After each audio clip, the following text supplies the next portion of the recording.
So, welcome back again to the cybersecurity video session.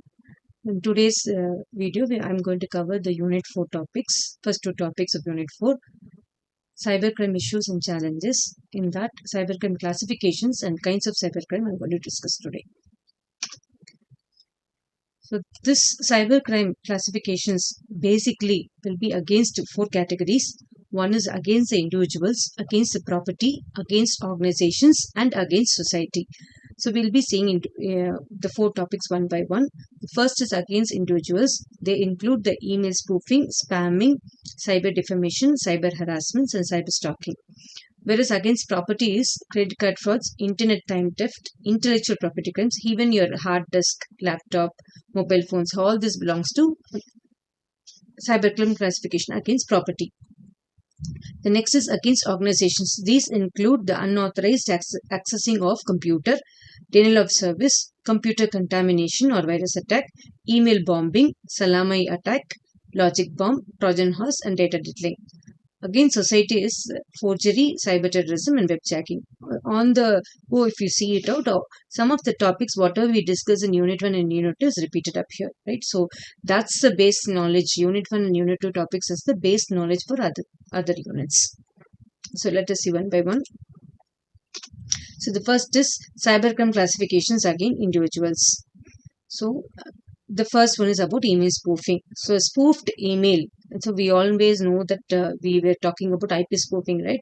Where the anonymity of IP is actually claimed in that. Similarly, email spoofing means a spoofed email is one in which the email header, we should be aware of the concept that what is a email header, right? See, every email, if you see the structure of email, there will be a from, to, subject, and then the content will come.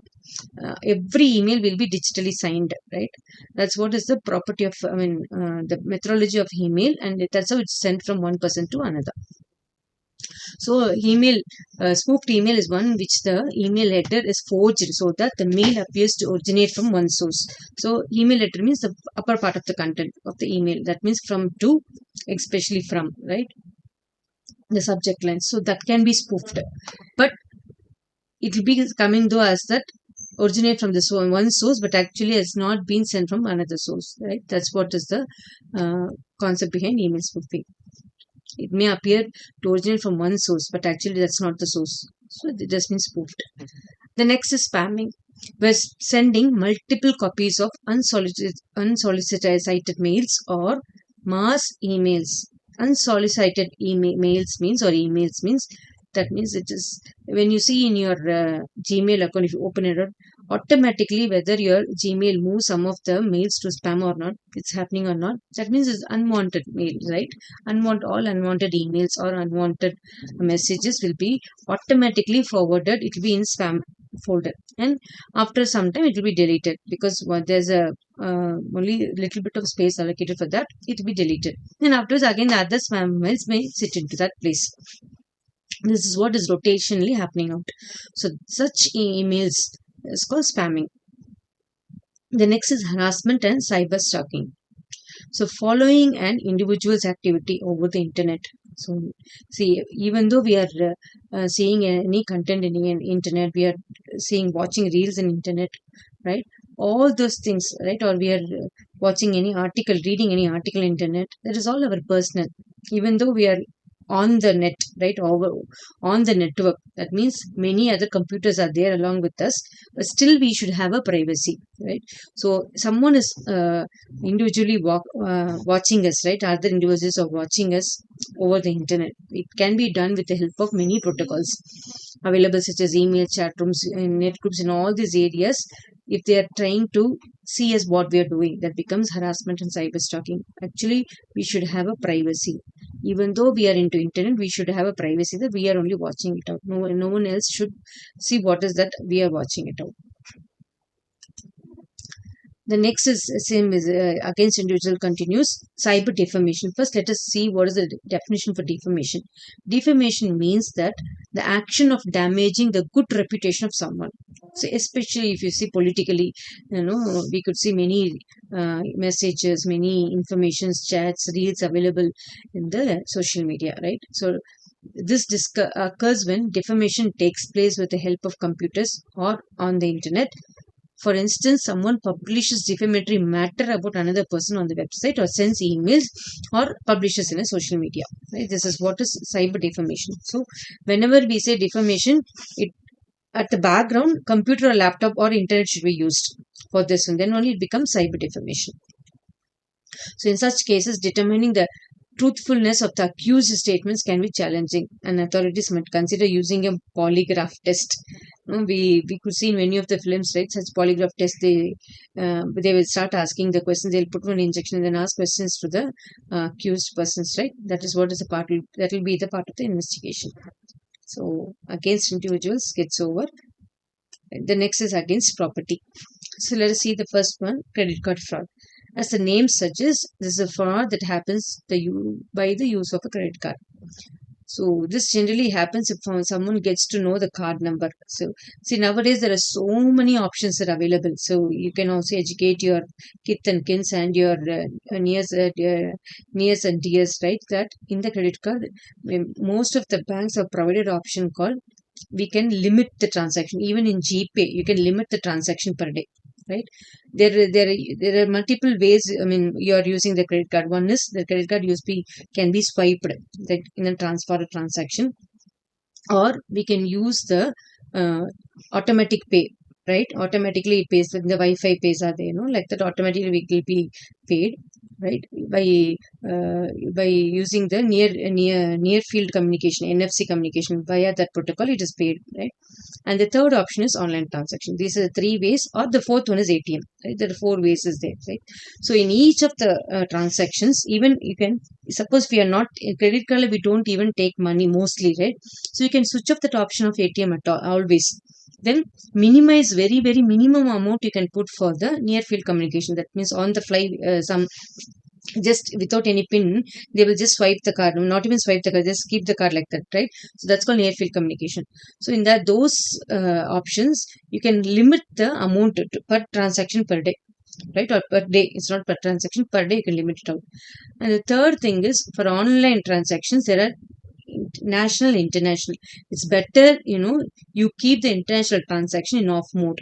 It means you put zero only and keep.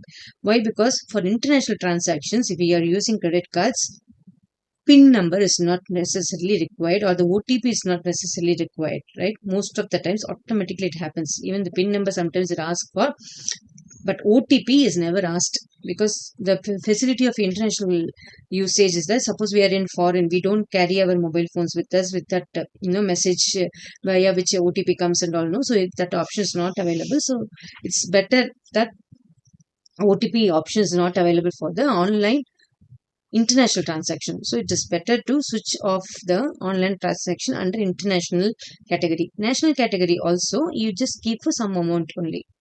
Don't have the entire card amount for the online transaction. Every time you limit it. If you want, you can use the app or use the internet banking and then change the limitations whenever you want. It's better, always use the credit card like this to avoid such fraud. Or if it's stolen also, since you have a limitation, immediately you can inform the bank officials, so that even if it's stolen, only less amount will be used by the hacker or the fraud person who's taking your credit card. The next is intellectual property crimes. There are four things are there. One is software privacy, copyright infringement, trademarks violations, and theft of computer source code. So software privacy is illegal copying of programs, distribution of copies of software. Copyright infringement is using copyrighted material without proper permission. Then trademarks violations are using trademarks and associated rights without permission of the actual holder. The last is theft of the computer source code, stealing, destroying, and misusing the source code of a computer, especially in open source softwares are there, in that case. And the last is internet theft, time theft. Nowadays, since the electronic devices are very, available in a very cheaper rates, right? People have Wi-Fi hacking devices available. So suppose they take the Wi-Fi hacking devices and come to nearby your house, your Wi-Fi password can be known to them. It is because many of us do not put a password. You know that you can set a password to your router. Many of us do not do. There will be a default password only will be available, right? We have to change that one.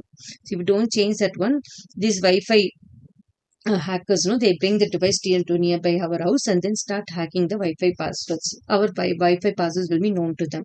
By this way, they'll use our internet hours. The next one. The next is against organizations. So unauthorized accessing of computer. That's what is a organization. For example, if I can tell you a case study on this. If a person or a employee was going to be relieved from that company, right? They use the computers organization. I mean, computers available in their employers organization, no, in a very illegal way. Sometimes they take out the data, whatever is available to the computer, they share it with others, right? And I heard that in one of the case study or one person is relieved from his company, and during a Sunday there was a huge amount of data transferred from the computer available in the organization to the outside world. So they saw this abnormal behavior, and then immediately they catch hold of the person who was using it out. So without the permission of the owner, we are not supposed to access the computer or the network available in an organization. So changing or not even accessing, changing or deleting, or the criminal, the computer wire in which the criminal reads or copies the confidential. You are not supposed to change, delete, not supposed to share, not supposed to copy, not supposed to read also, right? Because that's a proprietary information. In terms of computer wire, the criminal reads or copies the confidential proprietary information, but the data is neither deleted nor changed. Both are illegal only. Changing the data, deleting data is illegal. Simply copying or reading the proprietary information also is illegal. The next is denial of service. We have seen a lot of information about this in the previous units. So when internet server is flooded with continuous bogus requests, especially we have seen about the Mirai attack, right, in the year 2016, where your sensor devices are used as bots. So that is what is your denial of service. The next one is email bombing, where sending large number of mails to the individual or company or mail service. In terms of your organization means, suppose you are sending, why I have sent here as individual, because even the employees of an organization will be given an email ID which is given by the organization, right? Which is official email ID. Even if that is flooded, that will be a hindrance to the company only, the organization only. So finally, it may crash. So that is what is email bombing. Computer. The next is about the organization continues computer contamination or virus attack. So a computer virus is a computer program that infects the computer programs by modifying them in such a way that to include a copy of it. That means again and again. Virus attack means again and again file gets infected and it affects the boot sector of the computer. Worms, they do not host to attach themselves as like a virus, right? Worm will be, unlike viruses, they do not need the host at all. They just like that, if once installed over, that's all. That will be spread like anything. The next one is salami attack. So when negligible amounts are removed and accumulated to something larger place, for example, in your bank account, they take 0.5 paisa, right? That's a very minimal amount. You don't even know or notice or at the background. If in the database, if anyone who got access to the database, able to change that one, right? It was happening. No, not now. Previously, it was happening in the banking sector, especially in the finance sectors, right? That is a fraud, right? Even 0.5 paise, if they are taking out from your account, we will not be knowing about it, right? So that will be issue only. So that should not happen. So all these are called as financial crimes, and which comes as a salami attack. The next is about the logic bomb. So it is an event dependent program. As soon as the designated event occurs, it crashes the computer, releases a virus or any other harmful possibilities. So that's two more things under your against organizations. We have already seen about a lot of information about Trojan horse. So this is an unauthorized program which functions from inside. I've already told you that even we can capture the camera information. I mean, we can hack the camera. We can hack the microphone of your system using this Trojan horse. Be very dangerous attacking method in terms of making the victim to come down, bring them down, right? So it's very, very important. The last one is your data diddling. So this kind of attack involves altering raw data just before it is processed. That means not only it is processed by before that is via internet is coming, via that is the raw data is altered. and then changing it back after the process is completed. So both are illegal, before and after. Before the data gets processed inside the computer itself, raw data itself is changed, and then finally after the process is complete, that is changed back and given to the next person. That means in a network this happens. So this also is vulnerable. The last is against society. So there are only three things are there against society: forgery, cyber terrorism, and web jacking. We already seen about juice jacking. Hope we remember, via USB, right? So in terms of forgery means the currency notes, revenue stamps, mark sheets can be forged by using your computers and high quality scanners and printers, right? So many such films we have seen, right, regarding currency notes scam, and then mark sheet, that means degree certificate scam, revenue stamp scam, we have seen about it.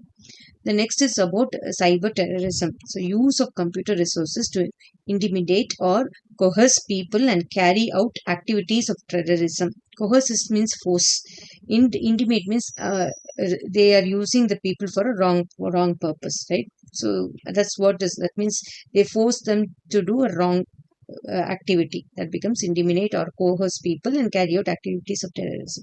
So this is also where computer is involved. So we know what is terrorism, right? But where computer is involved, and then people are using a computer to do this activity, then it becomes cyber terrorism. And finally, the web jacking. So hackers gain access and control over the website of another. Even they change the content of website for fulfilling the political objective or for money. So two areas I have covered here. So that's all. So with this, I'm able to cover the four topics against cybercrime classifications: against individuals, against property, against organization, and against society. So thank you. Thank you.